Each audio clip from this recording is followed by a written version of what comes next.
In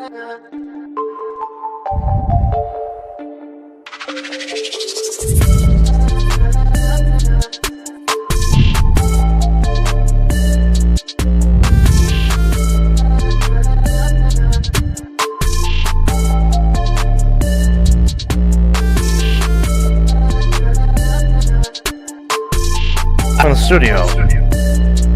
Turn me up for the headphones.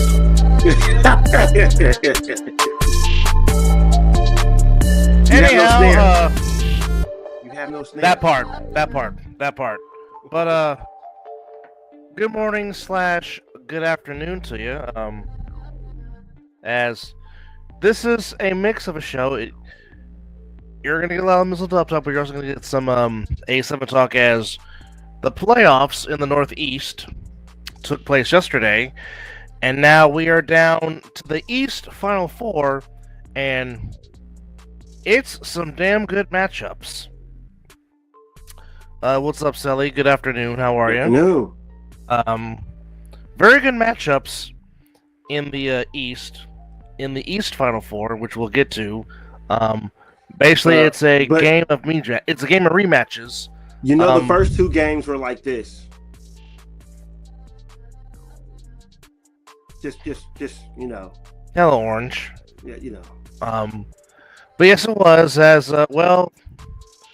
I mean, if you want to talk about the combined score, holy moly, donut shop from both games, I'll just say it like this. It was 105-26, the combined score in both games. Jesus! Because the losing team each scored 13 points. That's right. Well, hello, Phantoms. Welcome to the A7FL. Are they like the new Cinderella story like the Animals were? Well, I don't know if you would call the Animals of last year a Cinderella story. I mean, I was saying their first year in the league.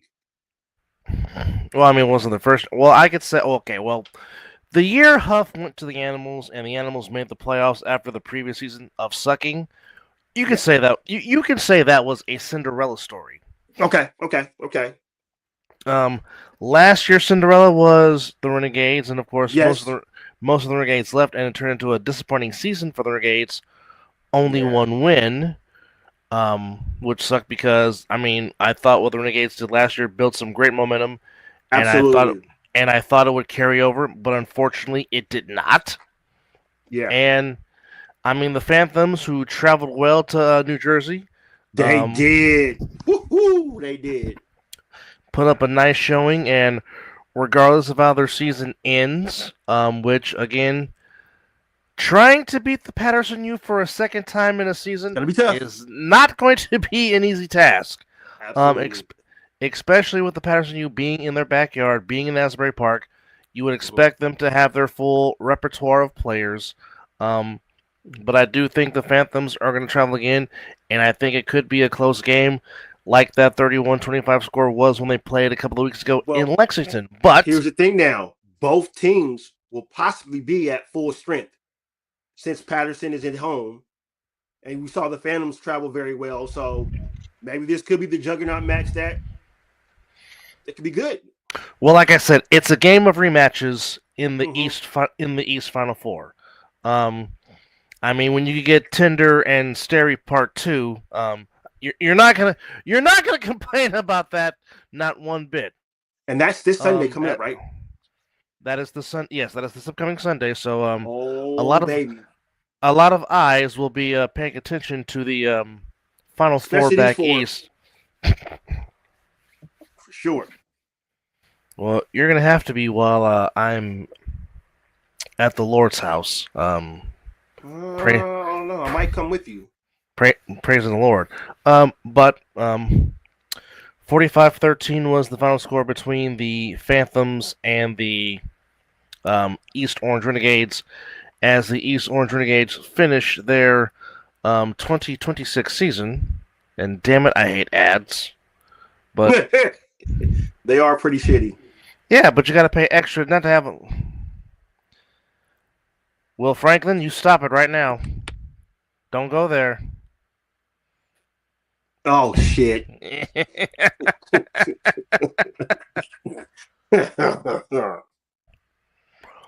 But the Renegades finished their year with a 1-5 record. Like I said, disappointing from where they were a season ago, Yeah. as this was a team that twice took the eventual champions of the league, the BIC, to the limit in both games, the regular season game and the playoff game, and then to I come know we back. don't live in the land of what ifs, but that first game that BIC and the Renegades played, oh man.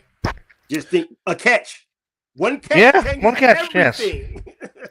What's up, Keno? Mr. Congratulations. Thompson, hey, What? fantastic game yesterday, man. And good luck Fantastic. again against the U on Sunday, because I know it's Yes, it's going to be a barn burner. I mean, I think both games really should be a barn burner. But again, here's the question, and this is going to be the question all week, and I'm pretty sure it's going to be talked about. That's above my pay grade, Will Franklin. That's above my pay grade. That's no lie. that again. I understand both sides. Yeah. However, there has to be a compromise somewhere. Somewhere got to meet in the middle somewhere. Okay. Okay. I am not Jimmy the Greek Snyder. I am not Jay Glazer. I am not Adam Schefter. I am not Ian Rappaport. Okay? Heck, I've been called out for being quote-unquote biased or one-sided, but, you know, I try to be as professional as possible and just, you know, be like Howard Cosell and tell like it is. First off, Brandon, I am a man, not a woman. And I damn sure will not be courting Mike Vrabel. That's for damn sure. But I mean, there is some frustrations because I mean, from what we observed, teams from the East don't travel well, but I can understand Vegas' standpoint of the last 2 seasons they have traveled out there. Like I said, there's got to be a median. There's got to be a meet in the middle. I don't know if there has been a compromise being asked yet. My thing is this: if it were me, this is what I would have done. It would have been Dallas. It would have been the Midwest hosting it because they haven't hosted anything since the conference finals back in 2023. If you want, you know, again, have them both meet in the middle. That's what I would have done. But again, I'm just a broadcaster. That's all I am. I'm not a commissioner. I'm not part of the rules committee. I'm not part of this, that, and all that. Brandon, we will get to draft talk in a second. Right now, we're doing a little mini A7 recap because we didn't do it last night because you boys were tired. Oh, I'd have fell asleep. I'd have been looking like Orange Cassidy if we did the show last night. Just done. I was cooked from work. But I promise you, we will talk about the NFL draft because this is. I got to talk about it. This is a combined Ace NFL Mizzle and Dub. It's an all combined show, so we're gonna talk about it all. But to answer your last question, Brandon, yes, the fuck we did. And here we go. Every year we switch Final Four East and Final Four West, Championship West and Chip East. Right, the chip is in the East, right? I mean, the chip is out this way, correct? It's supposed to be, yes. Oh, okay. So we're still in deliberations? No, okay. Here's the thing, and again, I understand it.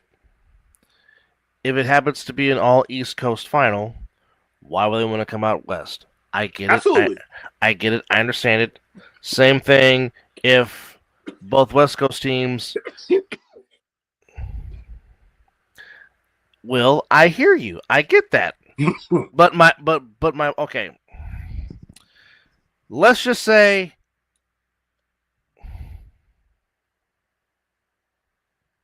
Again, It's really just... I understand that. I get that. However, there is some gripings that Vegas teams don't want to go back east. Again, I'm not saying that. I haven't been told anything about that. That's just the rumor mill. That's just what little birds are chirping. Again, yes, Final Four is supposed to be in New Jersey. Championship game is supposed to be out here. Be it Vegas, be it possibly Bullhead. Again, I don't know. Like I said, I'm not Adam Schefter. I'm not Ian Rappaport. I don't got 5 fucking cell phones calling everybody talking about what's going on, what's going on, what's going on. That's their that's their 9 to 5. I have a regular 9 to 5.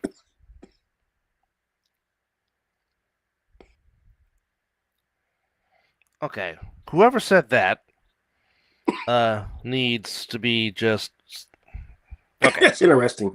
First off, that's interesting. 2024, play with a broken hand. Okay.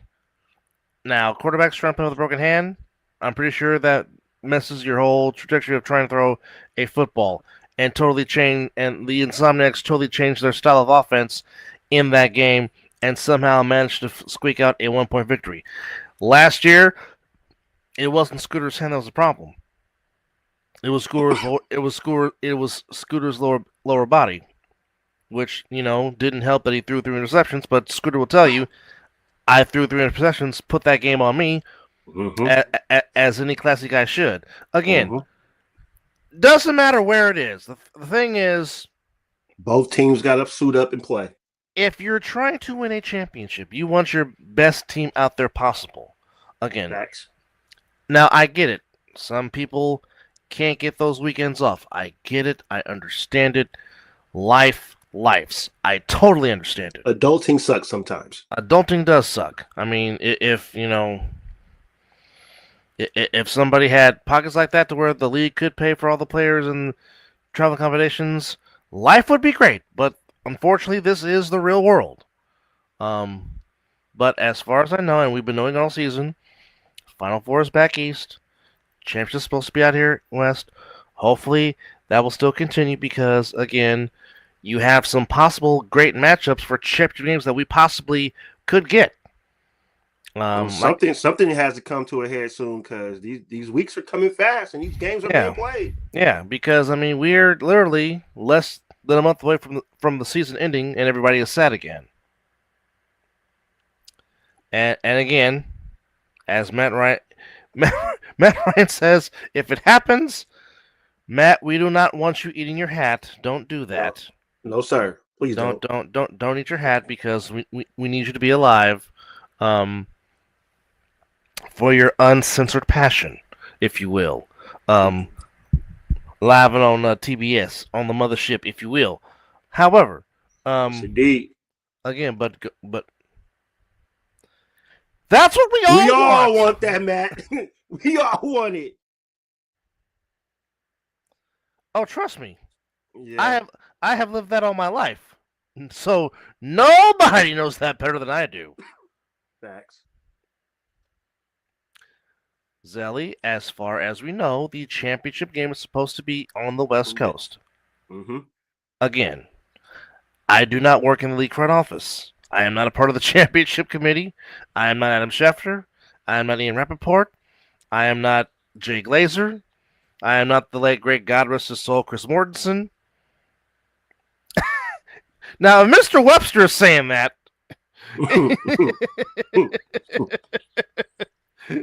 I mean, I think that's what we all want, man. Yeah, I mean, like I said, in a perfect world, and Lord knows the world ain't perfect, it would happen. But unfortunately, the logistics of things and Brandon, go to timeout. Go to timeout, Brandon.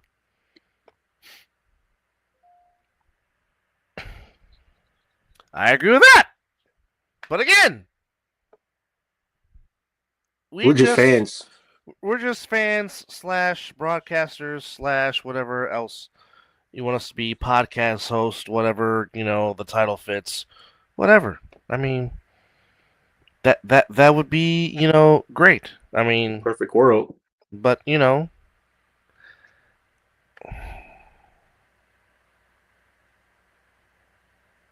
The doors of the church are open. Is there one? Wow. The invitation has been extended to you via of Matt Ryan. I mean, hell, what? Nothing more needs to be said. 100%. And by God, we're gonna hang a star on that one.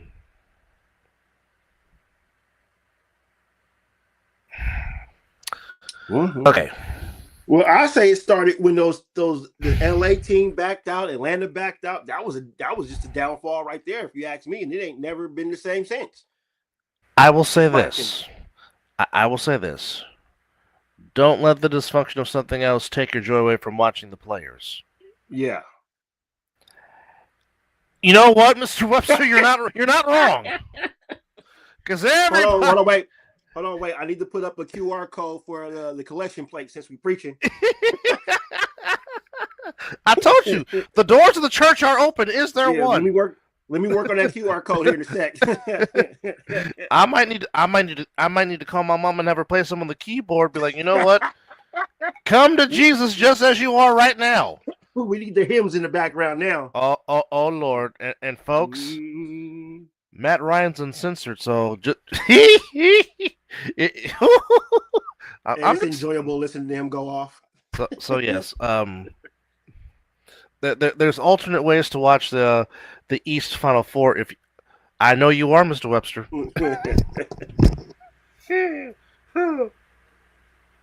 Heck, I think we all are.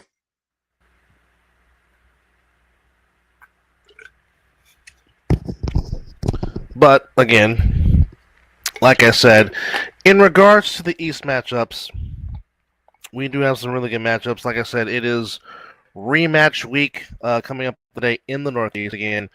Part 2 between the Phantoms and the U. Well, yeah. That is looking forward. Oh well, that's 100%. Look, I'm already in vacation mode. Yeah, he's been that way since he was at work yesterday. Well, today is my Friday, and I'm already checked out. Look, I'm getting everything done, and that's about it. Yeah, parts of that. Yes. And the big question is, can David Tender do it twice this season? Because again, as we just said about, and that's the first time we've ever had to say that, Silly, because I mean, like I said, history was made on Sunday in Vegas because very rarely does it happen once. Very rarely does it happen once in a game against them. Yeah. But for it to happen 3 times by the same guy, that's. But again, if you take those 18 points away that Jaden Webb scored, it's a blowout. So, I mean, we're not seeing the fourth quarter. That too. And good morning to you too, Mr. Pruneda. Which by the way, folks, please subscribe to Javos TV. Sally, he certainly was yesterday. Testify. Oh yeah, Webb is yeah, for sure. No, I was getting some feedback from Zelia as he messaged me personally while this was going on.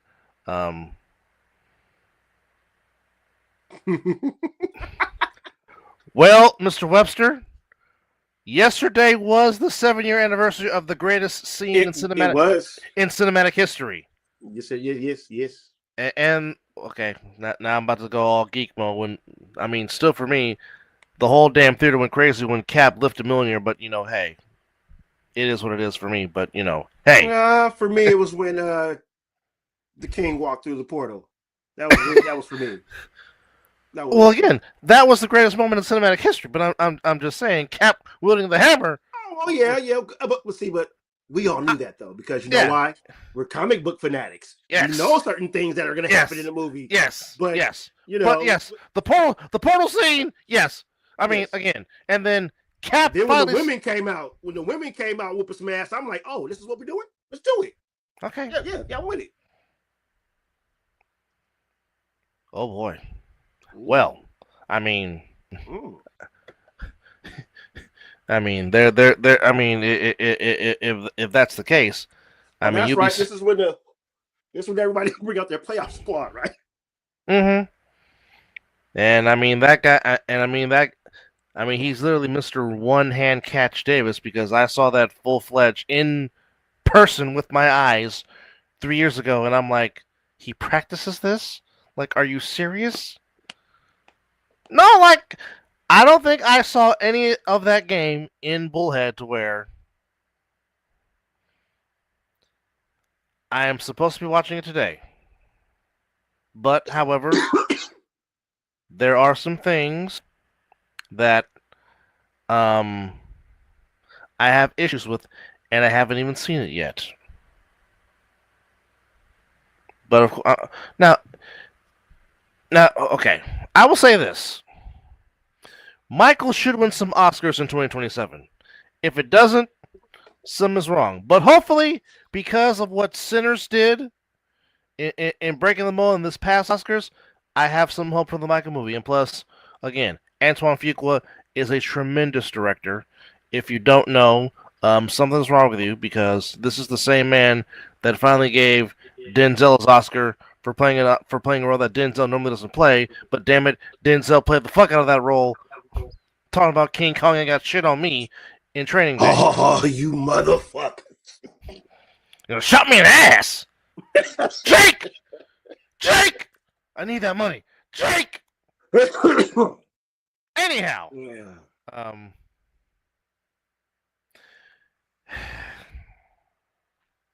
They did what they thought was right for their company at the time. If Kevin Feige would have played it Just out. been patient. Yeah. To which, again, for those that don't know, Jonathan Majors got acquitted. The charges got dropped. Mm-hmm. Because, again, this was not supposed to be Victor Von Doom. This was supposed to be the Kang. This was supposed to be the Kang Dynasty. Yep.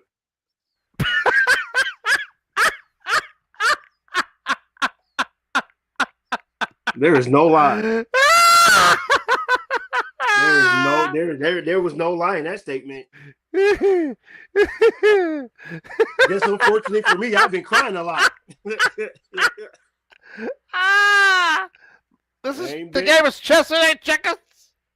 I ain't had no smiles. Well, I got smiles this season. Been a whole lot of crying on this side.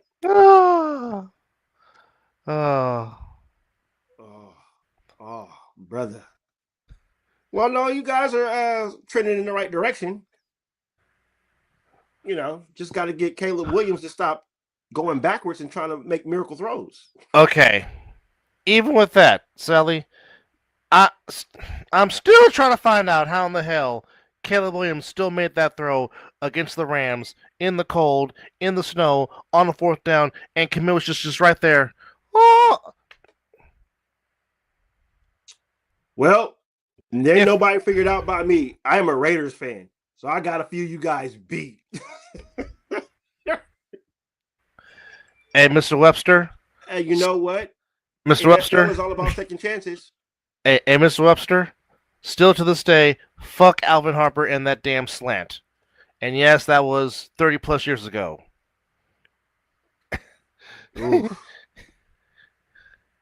Yeah. Okay, Will, let me ask you this question, since you are a Inglewood Rams fan.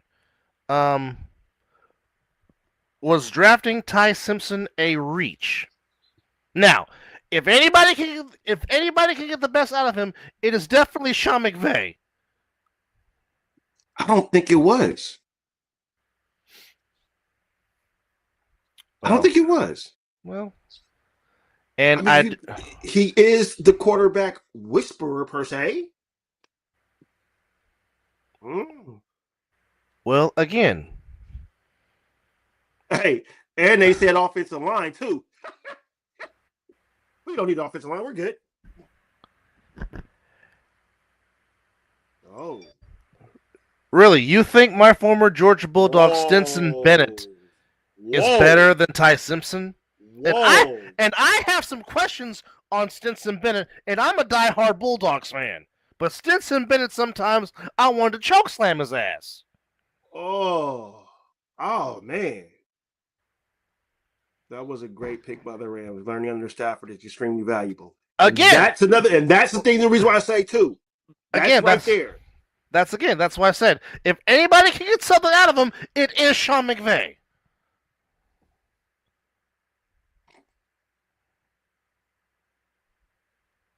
I don't know. I don't think it could have been a reach, but I think it was who's your backup? Jimmy Garoppolo? He's not even. No, Garoppolo is a free agent. He's not on the roster. Oh, okay. Well, then, hence why the Arizona Cardinals were possibly looking at him before they drafted Carson Beck. I don't even know why Carson Beck made it to the NFL, man. He ain't really that good, if you ask me. He has the size, but again, I was listening to the draft on the radio. There, a lot of scouts have a lot more upside for Carson Beck than other quarterbacks. It's just when he's not about himself, he can be a decent quarterback. It's just, again, he's got to get himself out of his own head. That was his problem. When he went to when he was at Georgia, maybe when he was at Georgia twice, right? When he was the backup to Benson when the last time Georgia won. Okay. With Beck is there was a lot of expectation and a lot of pressure with him in Athens. When he got to Miami, it was like, you know what? Let the defense work, take care of the football, and obviously we saw what happened. Miami went to the national title game and was 41 yards away from possibly stealing one away from Indiana. Maybe Simpson is more prepared 3 years from now, but he's not.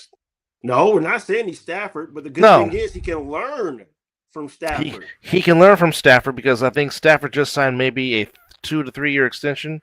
Yeah. Because again, I guess Stafford's back is better than it was last year because a lot of people thought Stafford was not going to play because the back was not cooperating. Well, you know what? This is how it goes. Everybody knows that Alabama quarterbacks don't pan out in the NFL very well. No. They do not. Deal isn't signed yet, last I heard. Okay. Maybe that's why they did that. I don't know. Okay.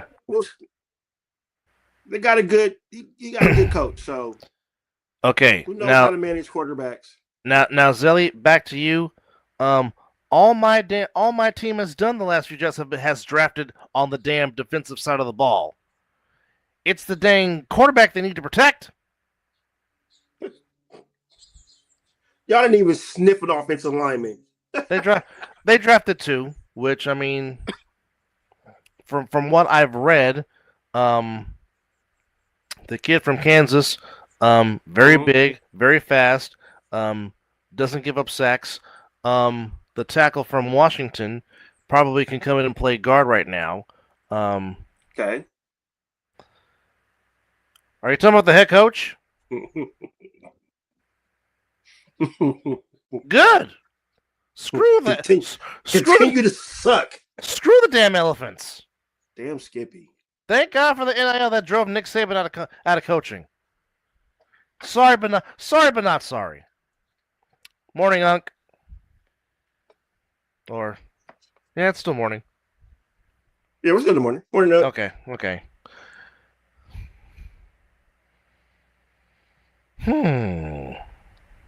Yeah. Yep. Because if the Raiders didn't sign Tinder Linderbaum, I think we'd have been more in tune to beef up that offensive line.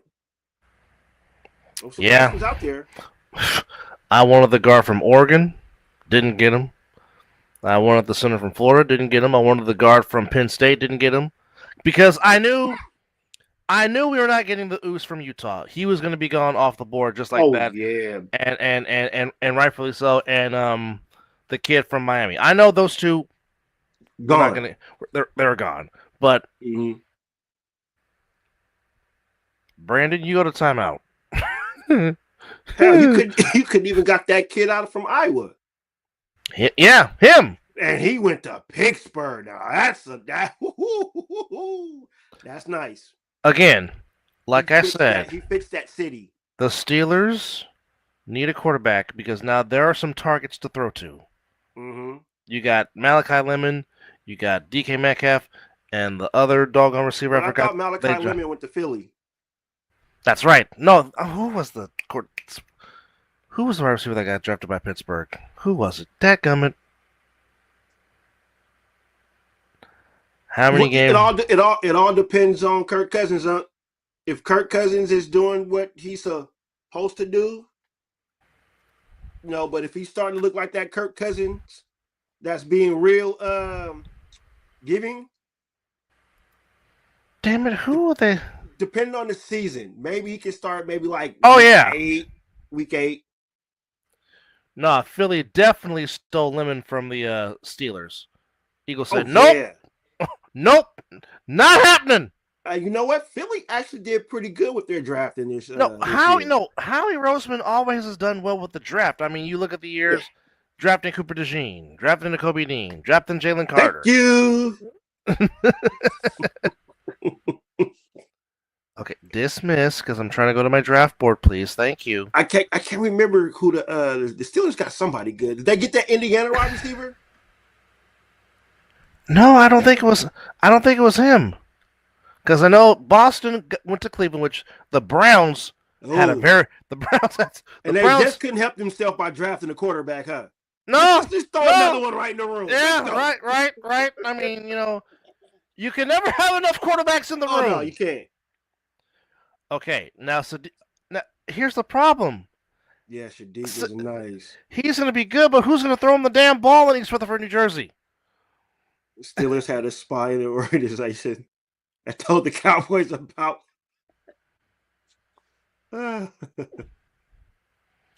They got Bernard. Yes, thank you, Will. Thank you, Will. I knew it was somebody good, but yeah, I mean those three again. He's not too shabby. Again, if you want to go into the season with Will Howard, the quarterback from Ohio State, didn't the Steelers also draft Drew Allard from Penn State also? Yep. Okay, so. Even though I'm pretty, so that lets me know that Aaron Rodgers might be saying bye-bye, which would make you happy. Well, I'm sick of him stringing along all these damn teams. Oh, like it's Brett Favre, like it's Brett Favre. Are you playing yes or no? The draft depends on slightly you. You coming back? Cool. All right. Look, then we go draft these quarterbacks. Hey, Mike McCarthy tag along. You would think with McCarthy coming there, he'll be like, yeah, coach, I'm in. Nope. All attention has to be on Aaron Rodgers. Sheesh. But this was a fantastic draft. I mean, I think a lot of teams hit on what they needed. Ooh, the Bears drafted Logan Jones, the center from Iowa. That's a pretty good steal by the Bears. Not bad. Well, like I said, the draft was great. Let's see.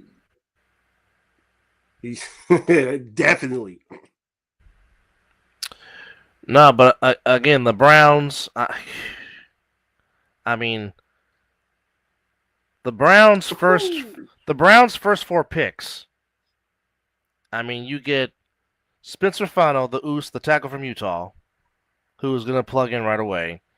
Then you add 2 targets in Casey Concepcion from A&M. Then you add Boston from Washington to go along with Jerry Jeudy.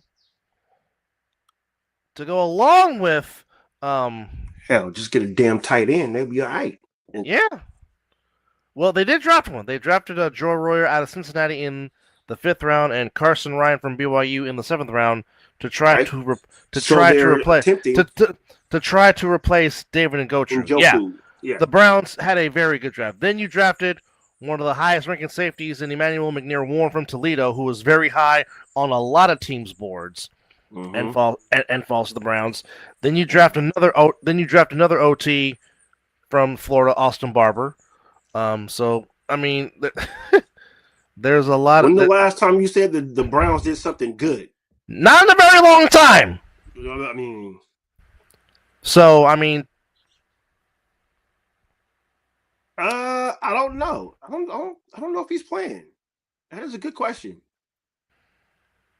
now Cincinnati, they did it. Rumor is they're trying to get Pitts come June. Whoa, the Atlanta tight end? As in Kyle Pitts Jr.? Ooh, Really? Ooh. Okay. Well. The Utah tackle is going to keep. Oh, absolutely. Yeah, buddy. That is your next Joe Thomas for a long time in Cleveland. Absolutely. Absolutely. Yeah. Without whoever question. the quarterback is for Cleveland. Yeah. But yeah, Cincinnati addressed their rush issue, drafting Cassius Howard from A&M, then adding Connor Lew, a good center from Auburn. I was about to ask if they did something with that offensive line. Yeah, they drafted a pretty good center. One of the great stories in Atlanta was Avion Terrell gets to go play with his brother in Atlanta. That was a great moment to see on TV. Yeah, like that.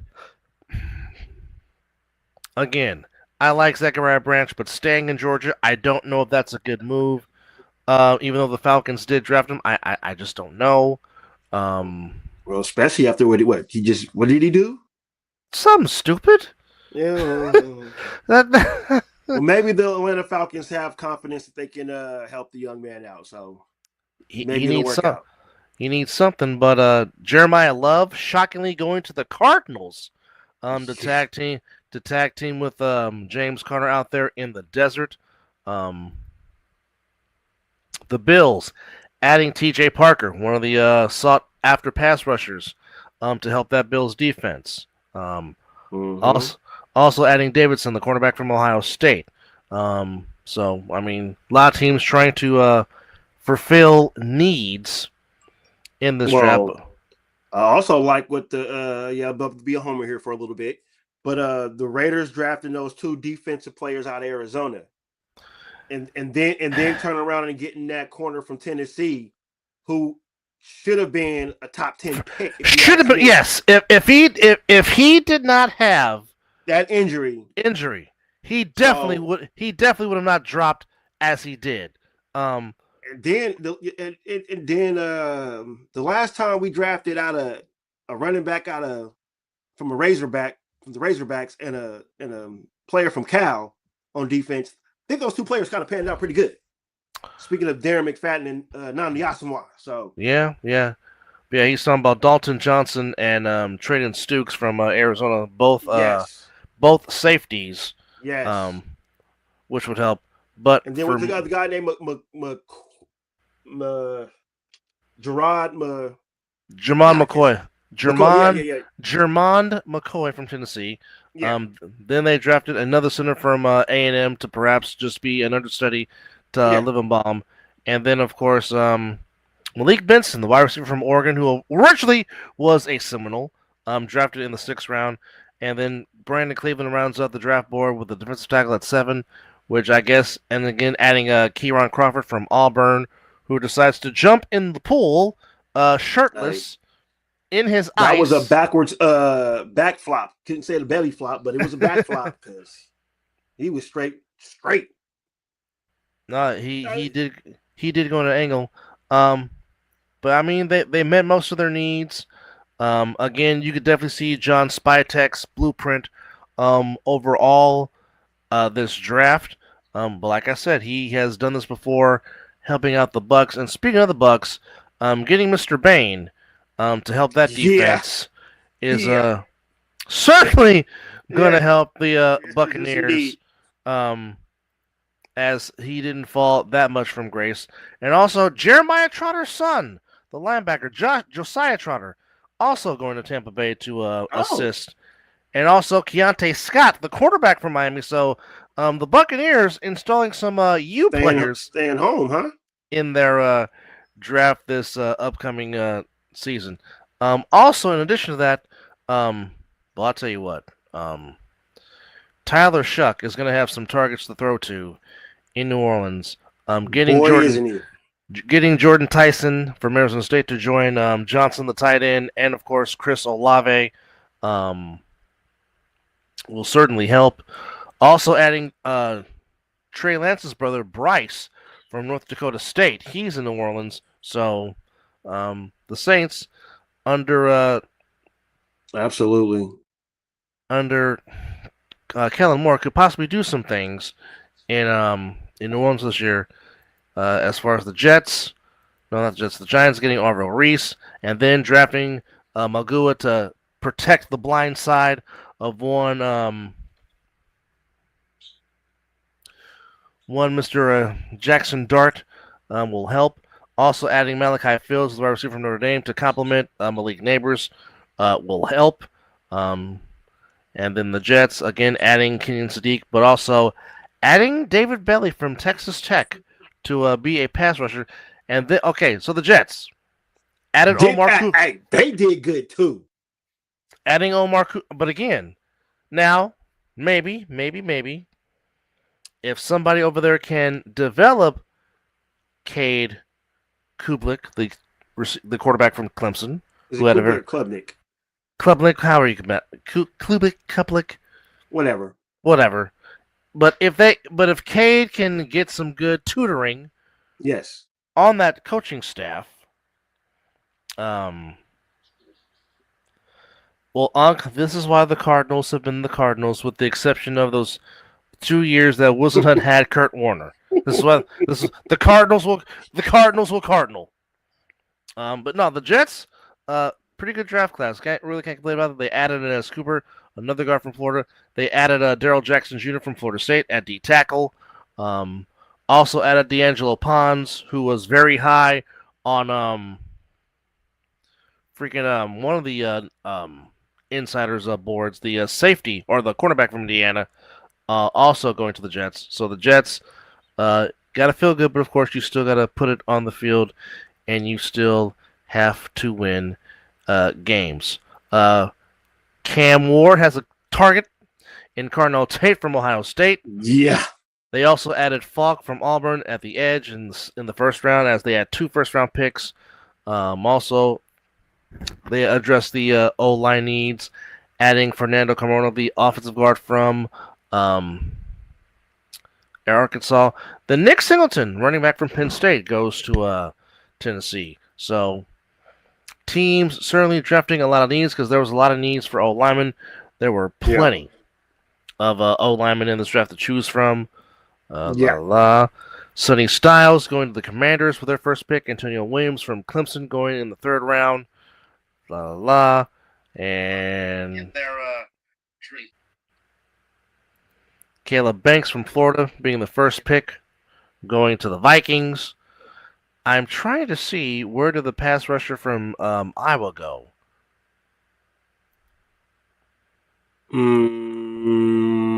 Yeah, I don't recall that one. The Patriots hit on their first-round pick, adding the other Utah tackle, Caleb Lomu. So he definitely will help protect the blind side of Drake May going down the line. Which was a big problem in the Super Bowl. Yes, it was. Very big problem. No, that wasn't him. No. Although Rutledge going to the Texans, that was a nice pick, the offensive guard. Yep. Also adding Caden McDonald to that already ferocious defense. Although the one pick I did like, Brandon, that you guys got, I really like the tight end you drafted, Martin Klein from Michigan. Man has good hands, can run for a big man. Certainly can help be a target for C.J. Stroud. But yeah, Keelan Rutledge from Georgia Tech. I really like the Georgia Tech all white jerseys. Those are very, very, very nice. Pretty spiffy. No, it wasn't Chris McClin. No. Are you still trying to? Yeah, I want to know where he got drafted to. So here's a question while you're looking that up. Ooh, the Cowboys got Malachi Lawrence. Ooh, that's nasty. Yeah. And Barham from Michigan. Ooh, yikes. But would they use them correctly? These are only Mr. Webster knows the answers to that question. And being that he is a fan of the Star. But that's always the question. There you go. So there you go. He likes his team's draft. So I mean, okay. there you go. I mean, yeah, adding Downs and then adding Malachi Lawrence, who was very high on a lot of people's boards. The edge rusher from Central Florida was pretty doggone good. Now, real quickly, back to A7. Again, you have the rematches. The U against the Phantoms. Well, here's the thing. If and Mr. Webster, you know this as well as anybody. If Jerry and Steven can get out the damn way and let Brian Schottenheimer coach, I mean, again, I know his dad, God rest his soul, gets a lot of shit for what he did not do in the playoffs, but Marty won in this league for a very long time. He comes from a good pedigree. Okay? Just let Brian find his gleam. All right? Well, I'm sorry you're... Now, why did your touchdown get taken away from you?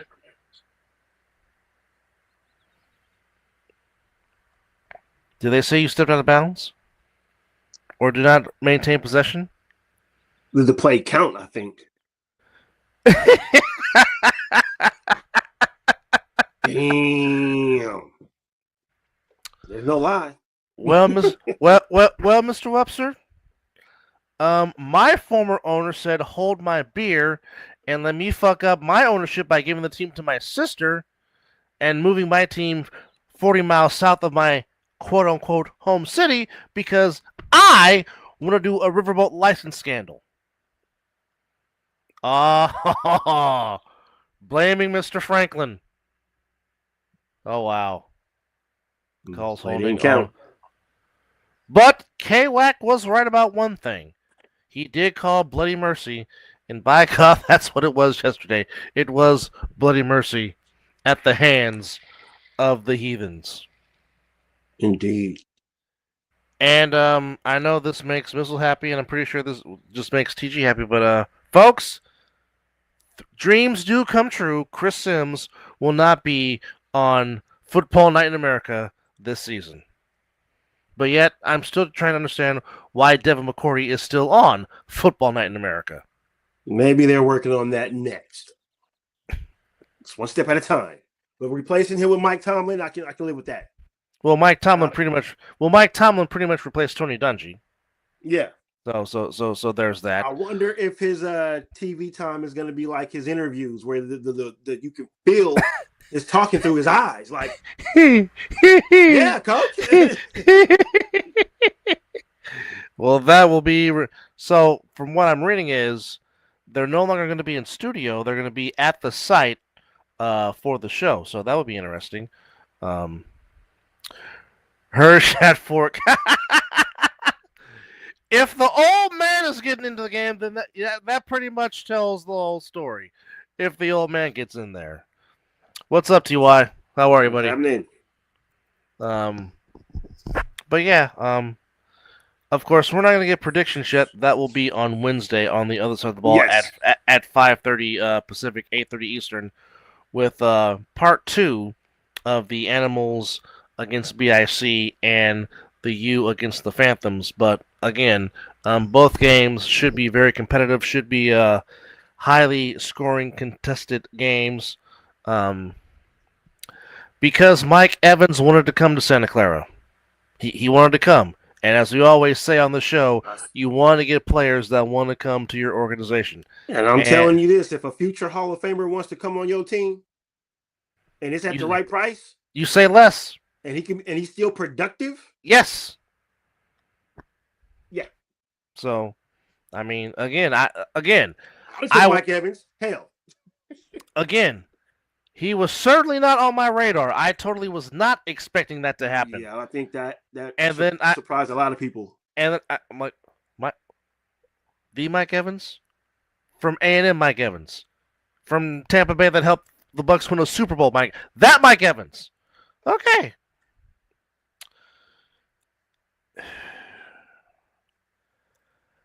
Gosh, I mean, there's a lot of people you can have up there for MVP. I mean, you can put Huff up there for MVP. Obviously, Sterry. Obviously, David Tinder. In Vegas, Prime, who has been playing out of his mind. Um, it's going to be tough voting on MVP this year. I mean, there could be, it could be some votes that might can't. I think, I think this Sunday, certainly with the 4 games in the Final Four in the Northeast, possibly could help somebody get an advantage in the MVP race. I really do believe that. Because there's been some great play from both sides this year, and also can't count out Keenan Thomas from the Phantoms. If he has a good game this Sunday, that could perhaps propel him Facts into the MVP race. So I mean, it's a really good race. I mean, it's certainly something I'm not looking forward to voting to because I do have a vote for the MVP, but I mean it's going to be tough without question. Agreed. Not as tough as last year's. All right, not. I mean, it won't be as difficult as. I mean, even last year was difficult, but I mean, Sterry just stood out from above the rest last season. But this year, there really is no clear cut winner. It really might come down to, the next 4 games. Agreed. Yeah. Agreed. Again, if he doesn't pick off that play against the animals, the animals still might be undefeated. I mean, just and again, on the 3-on-1 as well too. Well, again, his game against BIC where he forces 2 fumbles, on the 3-on-1 and on defense, which some of us are questioning why have him on defense, but again, this could be Huff's last go around in the A7. They got to go all out. And we all know what he has meant to this league and what he has been for the Patterson U. And the Patterson U, by way of them beating the Animals, got the 1 seed. So there you have it. So that's why it's the Animals and the BIC again, and the U get the Phantoms. So I mean, you can Pick your poison. Flip a coin. You can make a case Flip a coin for the Magician to be the MVP. Absolutely. But I'm looking forward to watching both those games on Sunday, and hoping it will be down to the wire, because obviously the winner of those 2 games will represent the Northeast Division as a part of its Final Four, and of course Sunday, the match between Sick and the Stealth, both teams coming in at 3-2. That will be agreed, Mr. Webster. Agreed. Absolutely agreed.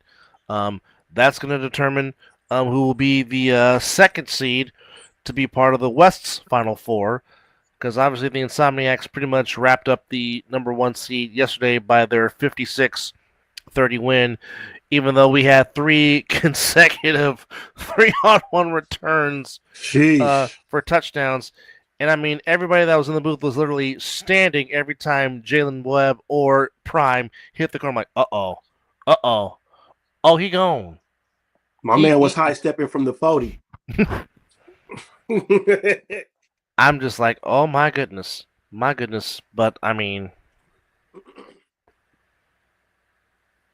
well, it definitely will be an eye-opener. It's hard not to contest that with what he did yesterday. I mean, the man scored 18 points by himself. Jeez. I mean, really. I mean, very, very okay.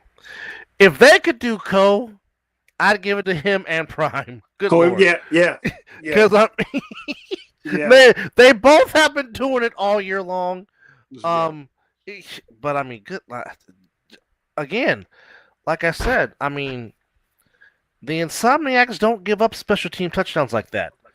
you may especially when you be got the neutralizer back there. you may be lucky if you get one, and really, it's a cold day if you get two. But to get three on them, Yeah.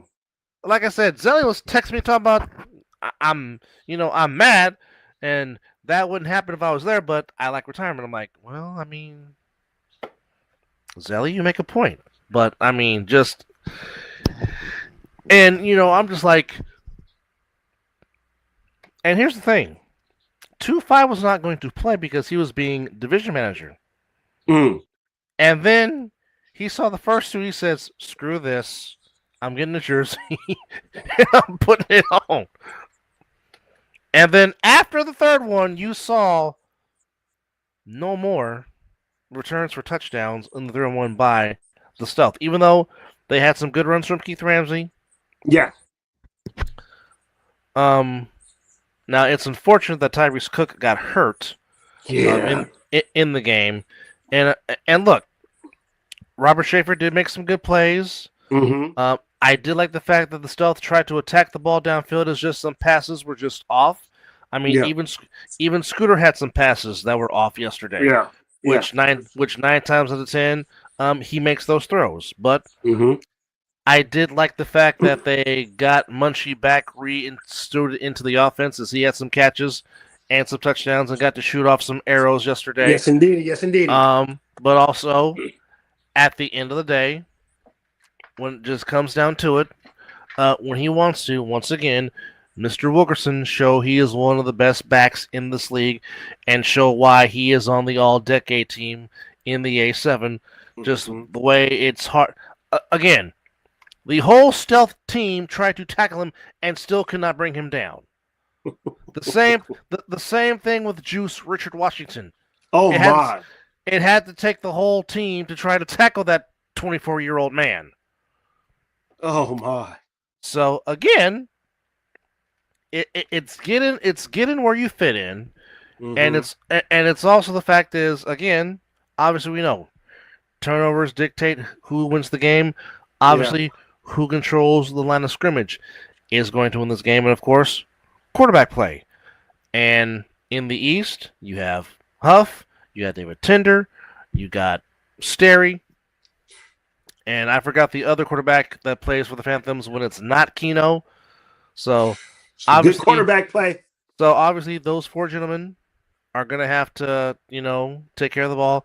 Obviously, T. Jones has gotten better as the weeks have progressed. Forsyth with it. Then you add Lavish back to the fold. Forsyth to help complement Vaughn Richardson and the run game of Devin Houston and William Alexander. Now the question for the Stealth is who's going to play, because I don't know the severity or how bad Cook's injury is, but it didn't look so good because he was grabbing at his ankle when he hurt himself, because when he ran, he just instantly fall down. You're like, uh-oh, he's hurt. Non-contact? Yeah.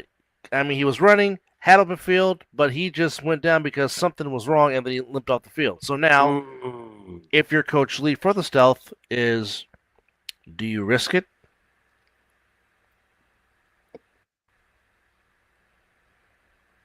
Yes, Mr. Corey. And we say that about them all the time. Again, when they lock in, or when they want to lock in, we know who they are.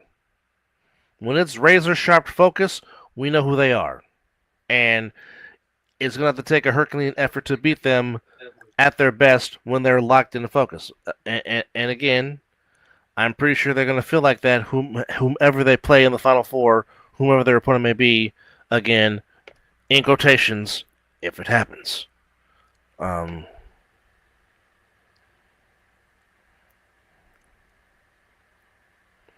Because you still got to play the game. That's why. You still got to play the game. Mm-hmm. Regardless if you feel outmatched or you feel like you still got to play the game. So I get it.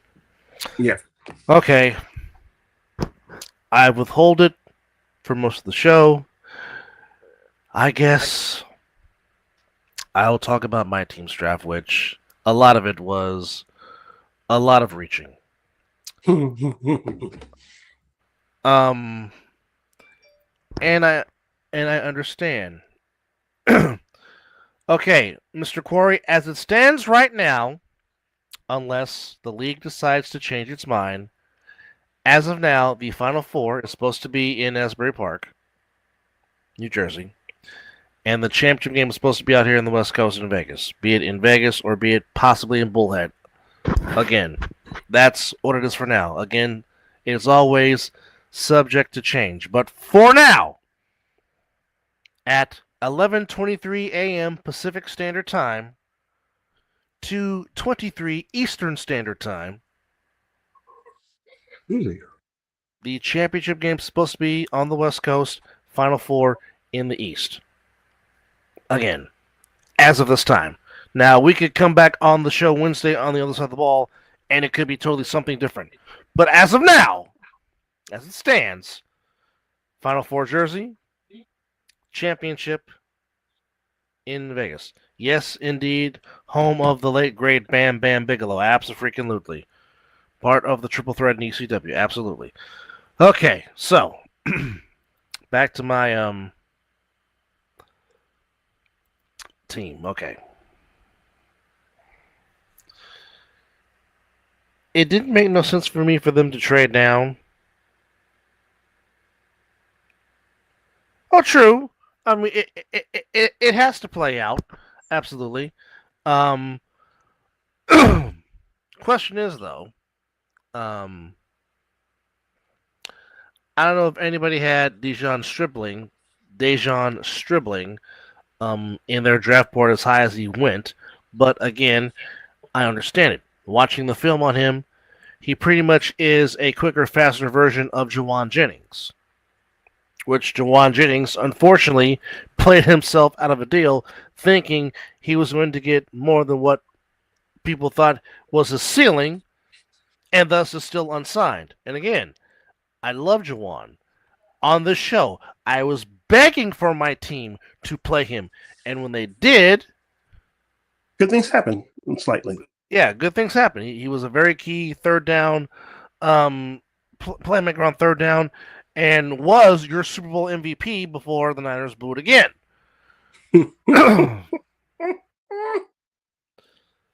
However, drafting Stripling replaces that. Then they drafted an edge rusher.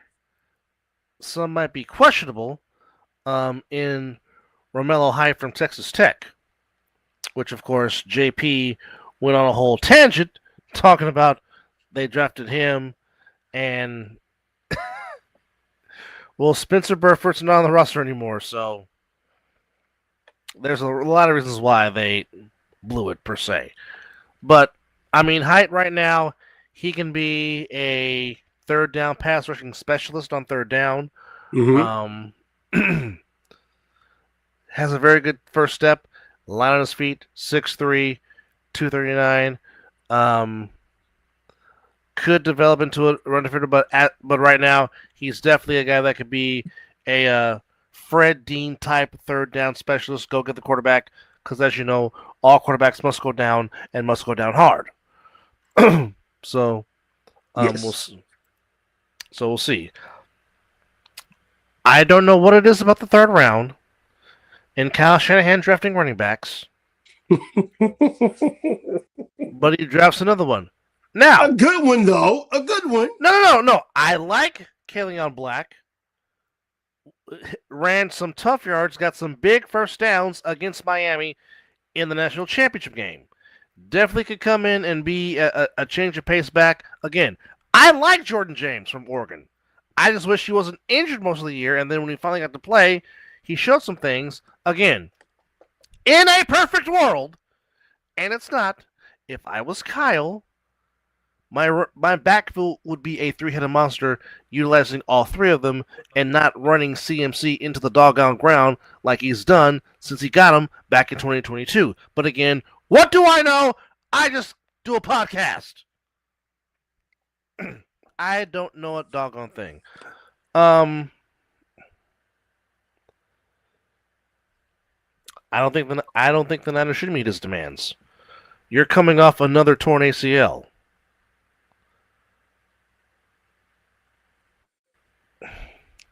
And he needs to. Again, I don't need you getting shot in the leg like you did back at Orchard Park in the Oof. snow. That was hideous. Okay, Wasn't a pretty you sight. don't, you don't have the same burst. There's a reason why you only had one 20-plus yard run. I do not want Joey Bosa on this team whatsoever. I do not need both Bosa brothers at the same time popping their hamstrings trying to sack the quarterback because all they do is work on their damn quads.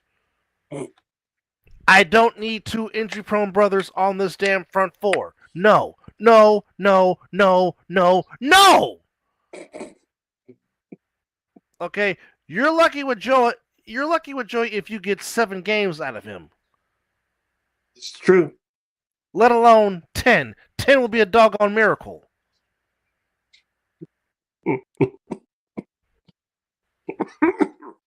And plus, John Lynch said that he doesn't see Joey Bosa fitting the budget, which is why they drafted Romilio High from Texas Tech.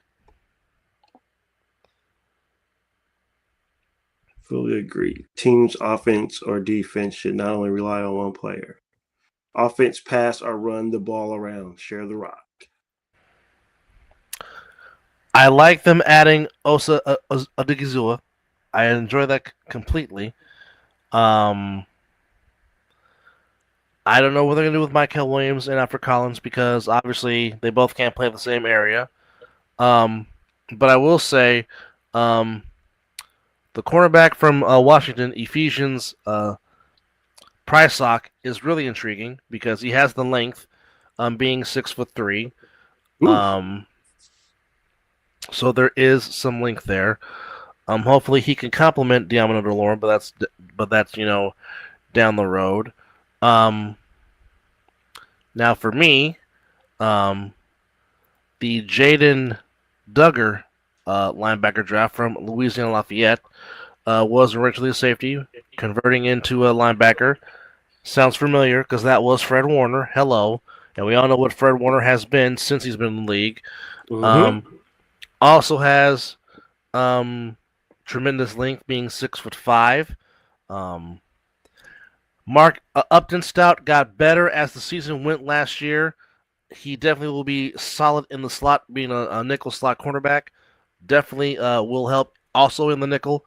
I think them drafting Duggar made D. Winters affordable, which is why he got traded to the Cowboys. And it looks like the Niners are more higher on Tatum Bethune from Florida State than they were on D. Winters. And of course, them adding Dre Greenlaw back for 1 year, there's that. So, I mean, Duggar is interesting. But the two linemen, yes, folks, they actually drafted 2 offensive linemen. Carver Willis in the 4th round from Washington, big boy, 6'5". Does have some quickness. Does play with good positional leverage, and of course he can be in there and play guard right away. But he's more than likely a guard, and of course, as you know, if you are a good left guard, which means you are a good puller, and of course we all know. That's the question, Jonathan. I don't know. Which is why I said it was a risk to resign him. Again, I love Dre Greenlaw. Dre Greenlaw is one of my all-time top 49ers. Love the man. Love his motor. Even though sometimes he gets on your nerves, he's kind of like the Draymond Green, getting technical fouls, or in this case in football, getting those 15-yard penalties after the play was over because he's that passionate. For the faithful to expect Dre Greenlaw to be pre-Super Bowl 58 Achilles injury, Dre, that's asking too much. That's a reach.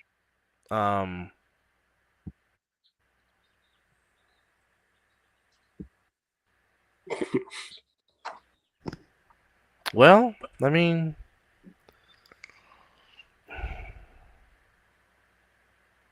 yeah, but I'm also stoked by all the other picks that they got.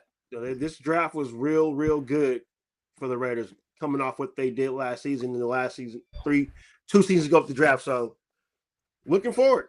But yeah, finally happy that we finally got a franchise quarterback. So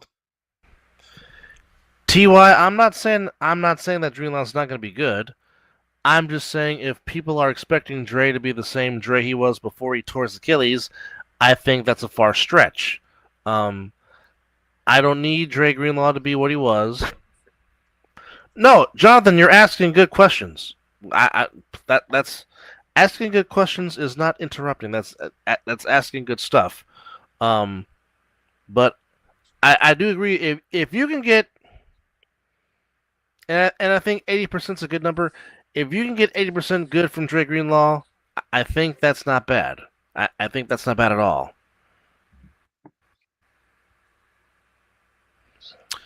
Brandon says people making draft board forgets there's 32 teams trying to get the players they need in caps for next season, and what it's not like them. It's not like not having them when needed. Well, again, okay. This is how I look at the draft. Rounds 1, 2, 3. It's you're trying to draft players that you can plug in and play right now. That can fill a position need right now. 4 through 7, it's okay. Depth is depth pieces, projects.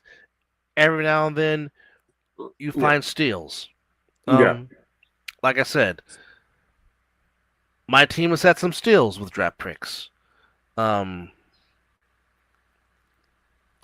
True, but also they will be learning a new defensive system under Raheem Morris. So, yes, there is the trust factor, but also it might be a new schematic scheme that they might run with Raheem Morris running the defense this year. So, it's also a good thing that they're both learning at the same time. That can also help knowing that they both know play with each other. So it wouldn't be that hard to learn. No. Them knowing each other's traits, that always helps. Absolutely. Which is why your two safeties that got drafted from Arizona, that can really help them be in sync under Leonard and learning his defense. I mean, those two could be your Lester Hayes and your Mike Davis for the foreseeable future. There you go. To which Raider fans know what I mean when I say Davis and Hayes to be, your safety combination, because I mean, it don't get better than those two being your strong and free safety. Talking about two Hall of Fame. One should be in the Hall of Fame in Lester Hayes, and one that's already in there in Mike Hayes, but that's here nor there. Now, with that said, instant red zone target with Mike Evans. Instant. And Kittle. Which, again, I am glad that the Niners re-signed Jake Tonjes.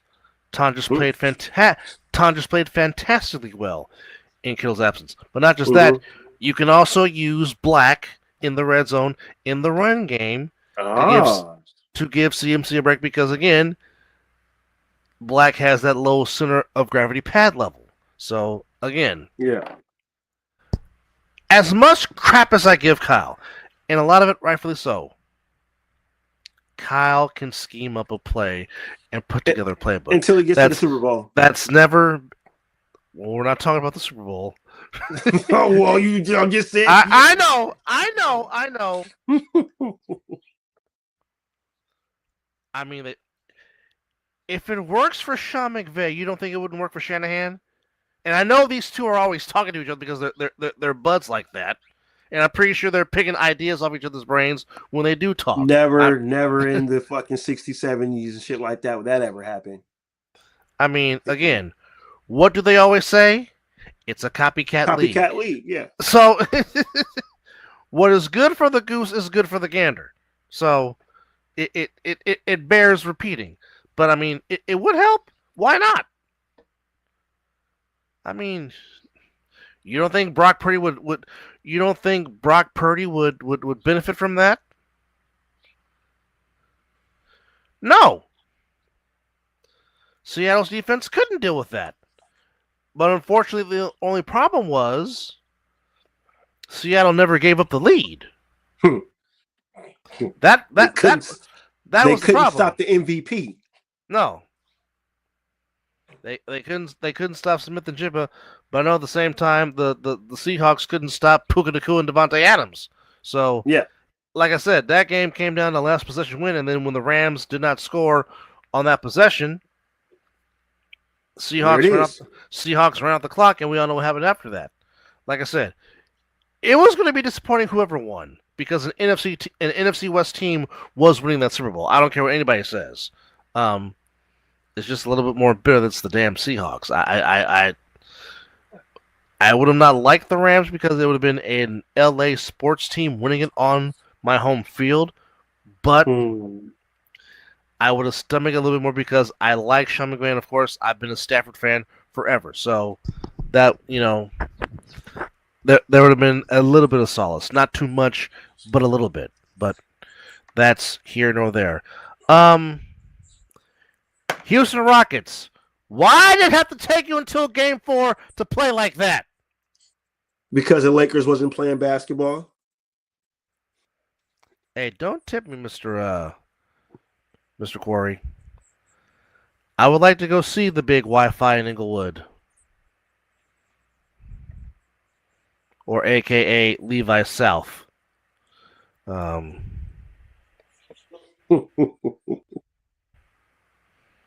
field for the Raiders as well. Well, if I don't go, you go there and you enjoy it. But I'm just telling you that Inglewood, LA traffic is going to get on your everlasting nerve.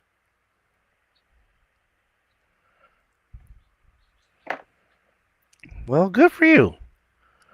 But that stadium is on my list, though. I would like to experience one time in my life going to SoFi. Yes. I definitely would like to experience that.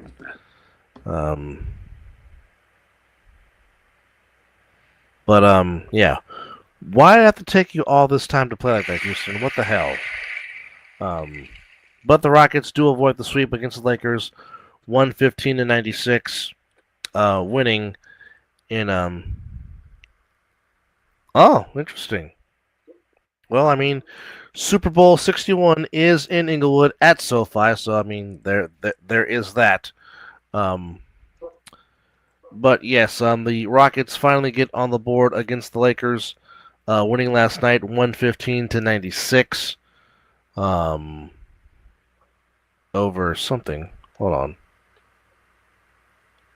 Okay. As going through the scores real quickly before we sign off, which we might do a night show, so come back later on tonight if you're still up there. We might do another recap. And Unk says Lakers in 5. I mean,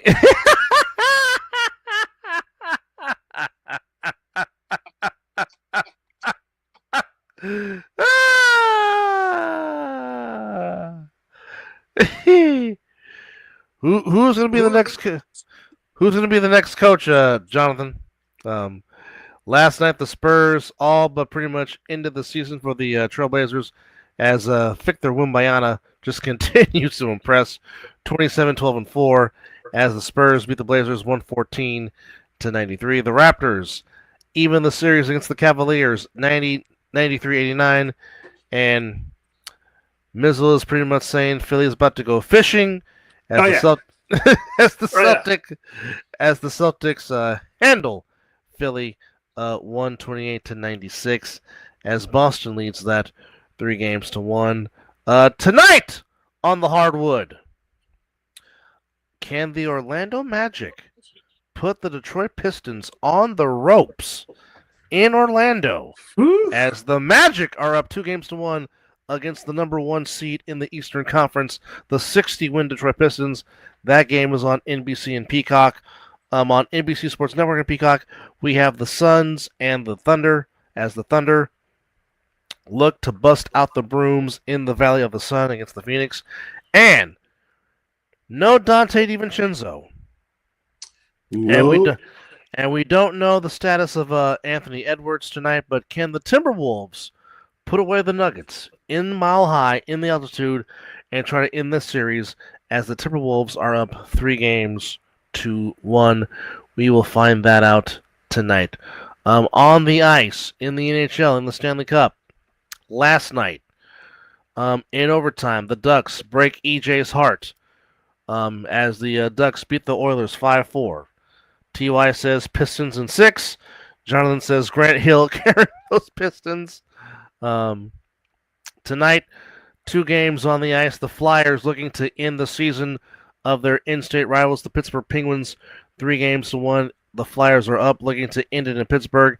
And then tonight, the Golden Knights try to even the series against the Utah Mammoth. The Mammoth lead that series 2-1. So only 2 games on the ice.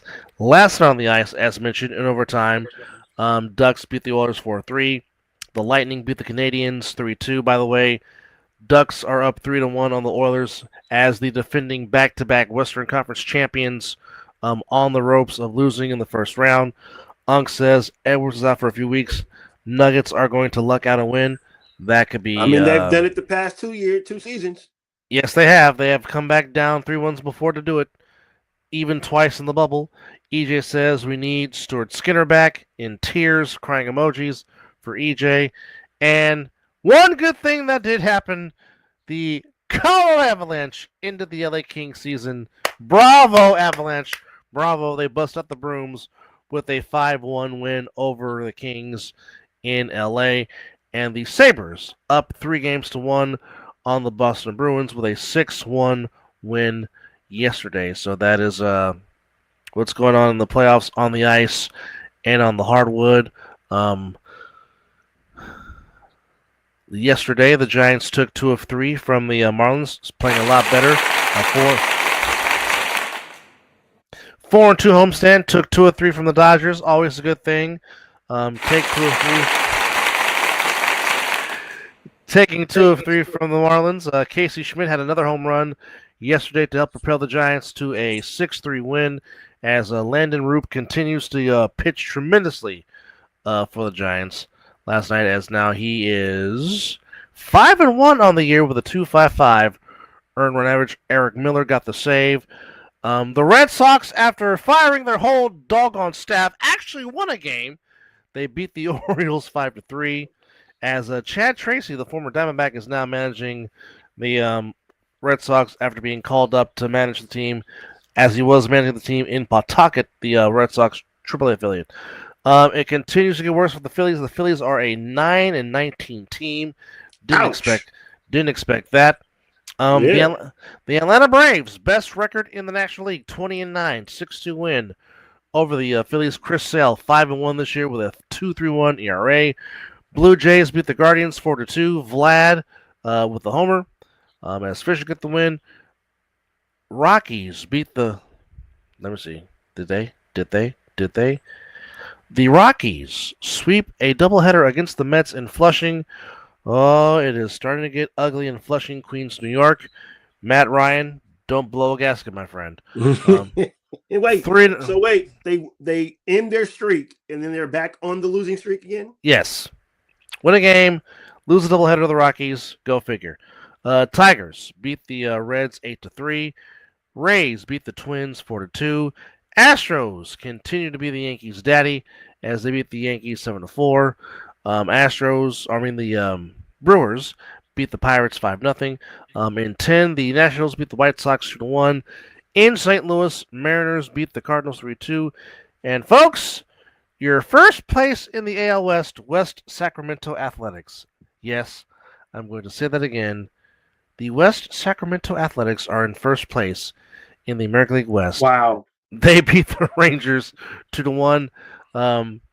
There was no pitching in Mexico City between the Diamondbacks and the Padres. 12-7 Diamondbacks get the win over San Diego.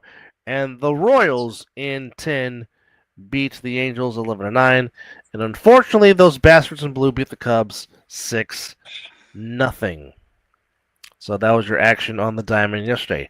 Tonight on the diamond, we have Rays and Guardians in Cleveland, Pirates and Cardinals in Pittsburgh, Blue Jays and Red Sox in Toronto, Angels on the south side of Chicago taking on the White Sox, Twins at home against the Mariners, Yankees on the road in Arlington. The Cubs come to San Diego to play the Padres, and go Marlins, they are playing the Dodgers in LA. So that's your action on the diamond. So with that said, appreciate y'all for joining us on this open forum / A7 edition here on the Mizzle Dub Show. As we are, folks, our next show will be episode number 400.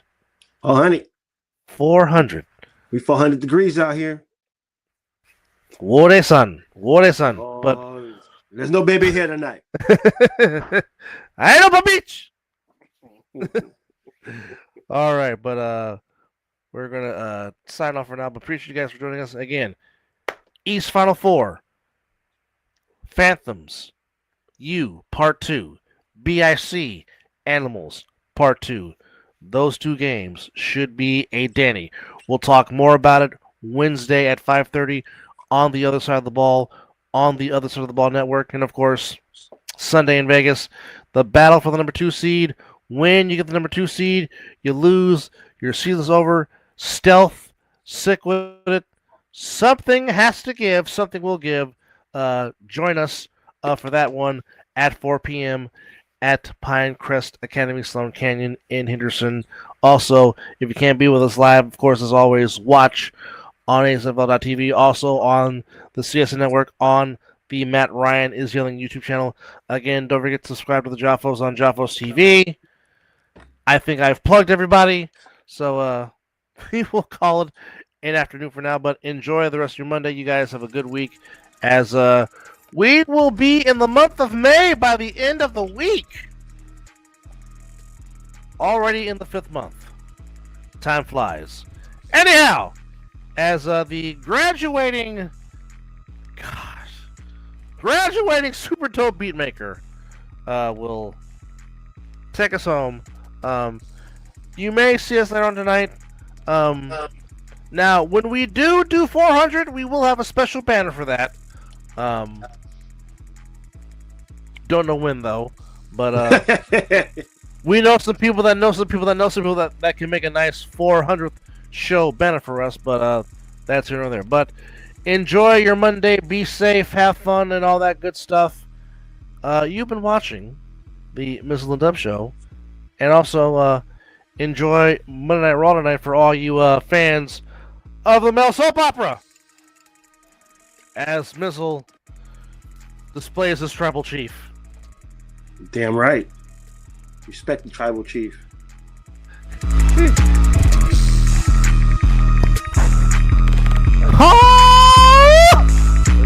It's time to go get something to eat before I hit the work.